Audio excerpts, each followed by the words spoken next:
ওড়িশার জগন্নাথ মন্দির, যেখানে প্রতি বছর রথযাত্রা বিশ্বজুড়ে ভক্তদের টানে। কিন্তু জানেন কি, এই মন্দিরের পেছনে লুকিয়ে আছে এক অলৌকিক গভীর রহস্যময় গল্প। অনেক অনেক বছর আগে এক ঘন অরণ্যের নিস্তব্ধতায় বাস করত ভিল সম্প্রদায়। সেখানে গাছপালার ছায়ায় লুকিয়েছিল এক দেবমূর্তি, নাম তার নীলমাধব। এই মূর্তির পূজা করতেন তাদের প্রধান বিশ্ব বসু। প্রজন্মের পর প্রজন্ম ধরে চলছিল এই গোপন উপাসনা।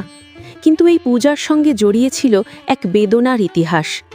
বিশ্ব বসু ছিলেন সেই জরা শিকারীর বংশধর, যিনি একদিন অজান্তেই আহত করেছিলেন স্বয়ং শ্রীকৃষ্ণকে।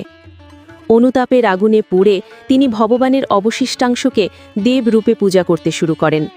আর সেখান থেকেই শুরু হয় নীলমাধবের উপাসনা। পুরীর রাজা ইন্দ্রদুম্ন একদিন এই গোপন দেবতার কথা শুনলেন। তার মনে প্রশ্ন জাগল, এত মহান দেবতা যদি থাকেন, তবে কেন তিনি সবার সামনে নন?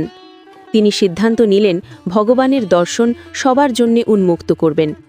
কিন্তু যখন সেই মূর্তি আনার চেষ্টা হলো, তার দ্যুতি এত প্রবল, এত অদ্ভুত, কেউই তাকে দেখতে পারল না। রাজা ভেঙে পড়লেন। রাত্রির নীরবতায় তিনি প্রার্থনা করলেন, প্রভু, আমায় পথ দেখান। সেই রাতে স্বপ্নে ভগবান তাকে বললেন, সমুদ্র তটে এক দিব্য কাঠ পাবে, সেই কাঠ দিয়েই আমার নতুন রূপ সৃষ্টি করো। পরবর্তী পর্ব দেখার জন্যে অবশ্যই চ্যানেলটা সাবস্ক্রাইব করে রাখুন।